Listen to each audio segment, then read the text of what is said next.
Hello viewers, আসসালামু আলাইকুম। Commerce tutorials হোমসের পক্ষ থেকে সকলকে স্বাগতম। কমার্স টিউটোরিয়ালস হোমসের নিয়মিত আলোচনায় আজকের আলোচনার বিষয় হচ্ছে যারা 2023 সালে এইচএসসি পরীক্ষা দিবা তোমাদের জন্য আমি নিয়ে এসেছি একটি সৃজনশীল সাজেশন।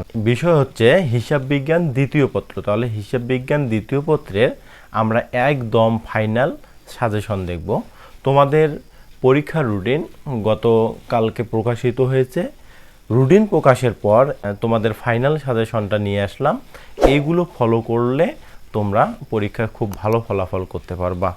তাহলে শুরু করা যাক এইচএসসি 2023-এর হিসাব বিজ্ঞান দ্বিতীয় পত্রের ফাইনাল সাজেশন সম্পর্কে।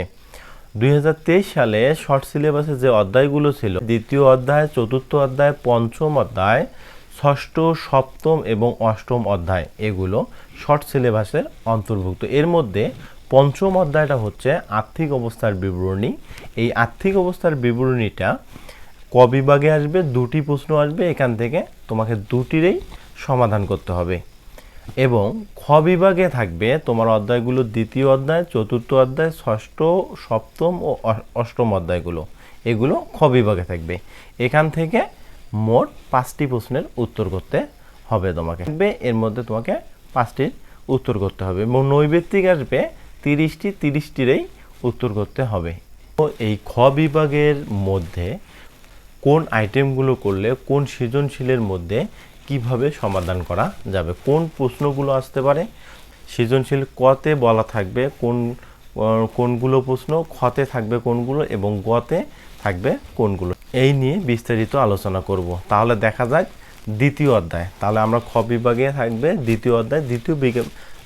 দ্বিতীয় অধ্যায়ে যে প্রশ্ন হবে সেটা আমরা দেখি। তাহলে দ্বিতীয় অধ্যায়ের নাম হচ্ছে অংশীদারি ব্যবসায়ের হিসাব। এই অংশীদারি ব্যবসায়ের হিসাব থেকে কমপক্ষে একটি প্রশ্ন আসবে এই অধ্যায় থেকে। তাহলে এখান থেকে কমপক্ষে একটি প্রশ্ন আসবে। ক নম্বরে যেগুলো প্রশ্ন হতে পারে সেগুলো হচ্ছে উত্তোলনের সুদ নির্ণয় করো, ক নম্বরে থাকতে পারে, অথবা মোট উত্তোলনের পরিমাণ নির্ণয় করো। আবারও থাকতে পারে ক নম্বরেই যে ঋণের সুদ নির্ণয় করো। তাহলে ক নম্বরে এই অধ্যায় থেকে দ্বিতীয় অধ্যায় অংশীদারি ব্যবসায় হিসাব, এখান থেকে ক নম্বরে এই প্রশ্নগুলো হতে পারে যে উত্তোলনের সুদ নির্ণয় করো, মোট উত্তোলনের পরিমাণ নির্ণয় করো, অথবা ঋণের সুদ নির্ণয় করো। এখানে থাকবে ক নম্বরে। খ নম্বরে থাকবে মানে খ নং প্রশ্নের যেমন হতে পারে প্রশ্নগুলো যে লাভ লোকসান আবন্টন হিসাব প্রস্তুত করো। সাধারণত এই অধ্যায় থেকে খ নম্বরে আসে লাভ লোকসান আবন্টন হিসাব প্রস্তুত করো। এবং গ নম্বরে যেগুলো প্রশ্ন হতে পারে সেগুলো অংশীদারদের মূলধন হিসাব প্রস্তুত করো, অংশীদারদের চলতি হিসাব প্রস্তুত করো, অথবা থাকতে পারে মূলধন হিসাবে পরিবর্তন কি তা নির্ণয় করো। এরকম গ নম্বরে প্রশ্ন হতে পারে। এই ছিল দ্বিতীয় অধ্যায়। এই দ্বিতীয় অধ্যায় থেকে ক নম্বরে এগুলো বিষয়, ক নম্বরে যে আমি রাখছি এগুলো হতে পারে প্রশ্ন, আর খ নম্বরে হতে পারে এগুলো, এবং গ নম্বরে এই প্রশ্নগুলো আসছে। এই দ্বিতীয় অধ্যায় সম্পর্কে আমি ভিডিও আপলোড করছি। তোমাদের যদি কোনো সমস্যা থাকে এই ক্লাসগুলো যদি দেখো তাহলে আশা করি সমাধান হবে। এখন দেখব আমরা চতুর্থ অধ্যায়। অধ্যায়টির নাম হচ্ছে যৌথ মূলধনী কোম্পানির মূলধন। চতুর্থ অধ্যায়টির নাম হচ্ছে যৌথ মূলধনী কোম্পানির মূলধন। এর ক নম্বরে প্রশ্নগুলো যেরকম হতে পারে শেয়ার অধিহারের পরিমাণ নির্ণয় করো, ক নম্বর থাকতে পারে শেয়ার অধিহারের পরিমাণ নির্ণয় করো, অথবা শেয়ার অবহারের পরিমাণ নির্ণয় করো। এরকম প্রশ্ন হতে পারে ক নম্বরে। খ নম্বরে যে প্রশ্ন হতে পারে যে প্রয়োজনীয় জাবেদা দাখিলা প্রস্তুত করো। সাধারণত এই প্রশ্নটাই হয়ে থাকে যে প্রয়োজনীয় জাবেদা দাখিলা প্রস্তুত করো। এবং গ নম্বরে হতে পারে আর্থিক অবস্থার বিবরণী প্রস্তুত করো, আর্থিক অবস্থার বিবরণী প্রস্তুত থাকো। এই ছিল চতুর্থ অধ্যায়। এই অধ্যায়টি একদম সিম্পল, এখানে করলে তোমরা একদম 10 নম্বর পেতে পারবে। এখান থেকে দুটি প্রশ্ন আসার সম্ভাবনা আছে, সর্বোচ্চ এখান থেকে দুটি প্রশ্ন আসবে।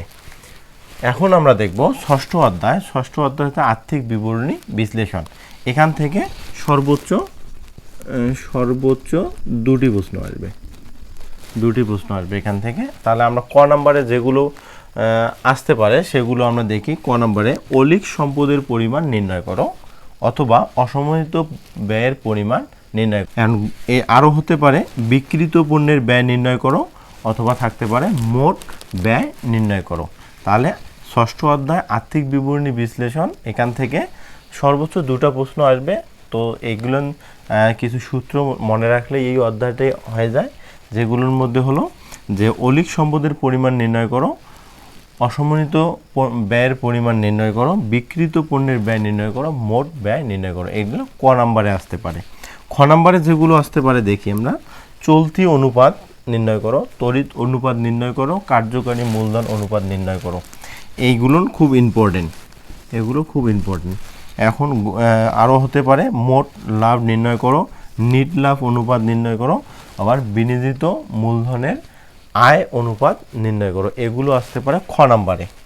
এই ষষ্ঠ অধ্যায় থেকে এগুলো খুবই ইম্পর্টেন্ট। গ নাম্বারে আসতে পারে মজুদ আবর্তন অনুপাত নির্ণয় করো, প্রাপ্য বা দেনাদার আবর্তন অনুপাত নির্ণয় করো, এবং আরও হতে পারে পাওনাদার আবর্তন অনুপাত, আবারও আসতে পারে দায় মালিকানা অনুপাত নির্ণয় করো। এই ষষ্ঠ অধ্যায় থেকে এই ক নাম্বার, খ নাম্বার এবং গ নাম্বারের যে আছে এগুলা খুবই ইম্পর্টেন্ট। এগুলো করলেই মোটামুটি এখান থেকে কমন পাওয়া যায়। সপ্তম অধ্যায় হচ্ছে বেতন ও মজুরি। তোমরা সকলে জানো এই অধ্যায়টির 2টি অংশ আছে। এই অংশের মধ্যে যেটা আমি দিলাম একটি অংশ, এই অংশটা থেকেই প্রশ্ন হবে। তাহলে ক নাম্বার ওভার টাইম মজুরি বের করো। এইখানে ক নাম্বার সপ্তম অধ্যায় থেকে সাধারণত ক নাম্বারে আসার সম্ভাবনা। ওভার টাইম মজুরি বের করো, এবং খ নাম্বার হলো মোট উপার্জন নির্ণয় করো। এই খ নাম্বার মোট উপার্জন নির্ণয় করো। গ নাম্বার নিট বেতন ও মজুরি নির্ণয় করো। এই নিট বেতন ও মজুরিটা নির্ণয় করতে হবে। মোট উপার্জন থেকে মোট কর্তনটা বাদ দিলে এই নিট বেতন ও মজুরিটা বের হয়ে আসবে। তাহলে অষ্টম অধ্যায়টা দেখি। অষ্টম অধ্যায়টা মজুদ পণ্যের হিসাব রক্ষণ পদ্ধতি। এটা খুব ইজি একটা অধ্যায়। এই অধ্যায়ের মধ্যে আছে ফিফো, লিফো এবং ভারযুক্ত গড় পদ্ধতি। এর মধ্যে লিপোটা এখান থেকে আসবে না, LIFO, এই লিপো মেথডটা এখানে আসবে না। এখান থেকে সর্বোচ্চ 2টি প্রশ্ন আসার সম্ভাবনা, এখান থেকে 2টি প্রশ্ন আসার সম্ভাবনা। তাহলে আমরা ক নাম্বারে দেখি, ক নাম্বারে কি প্রশ্নগুলো আসার সম্ভাবনা আছে। ঘাটতি একক নির্ণয় করো ক নাম্বারে, অথবা আসতে পারে মোট ক্রয়কৃত মালের পরিমাণ কত, মোট ক্রয়কৃত মালের পরিমাণ কত, এবং গ নাম্বারে আসতে পারে সমাপনী এককের পরিমাণ নির্ণয় করো। এটা ক নাম্বারে অষ্টম অধ্যায় মজুদ পণ্যের হিসাব রক্ষণ পদ্ধতি থেকে ক নাম্বারে এগুলো আসতে পারে। খ নাম্বার ফিফো পদ্ধতিতে মাল খতিয়ান প্রস্তুত করো। ফিফো পদ্ধতিতে মাল খতিয়ান প্রস্তুত করো, অথবা আসতে পারে এখানে যে আগে আসবে আগে যাবে পদ্ধতিতে মাল খতিয়ান প্রস্তুত করো। দুটোই ফিফো, একটা এইভাবে থাকতে পারে, অথবা থাকতে পারে যে আগে আসবে আগে যাবে এই পদ্ধতি। গ নম্বরে সাধারণত আসবে বিক্রিত পণ্যের ব্যয় নির্ণয় করো, এরকমই আসবে কিন্তু বিক্রিত পণ্যের ব্যয় নির্ণয় করো, অথবা ভারযুক্ত পদ্ধতিতে মাল খতিয়ান প্রস্তুত করো। এই ছিল আমাদের হিসাব বিজ্ঞান দ্বিতীয় পত্রের একদম ফাইনাল সাজেশন। তোমরা এগুলো ফলো করবা। আর যদি আমার ভিডিওটি ভালো লাগে তবে অবশ্যই লাইক, কমেন্ট এবং বন্ধুদের মাঝে শেয়ার করবা। এবং পরবর্তীতে আমার একটা একটা করে সবগুলো নিয়ে একদম ফাইনাল সাজেশন আসবে, এজন্য আমার চ্যানেলটিকে সাবস্ক্রাইব করে রাখবা। পরবর্তীতে সকল ফাইনাল সাজেশন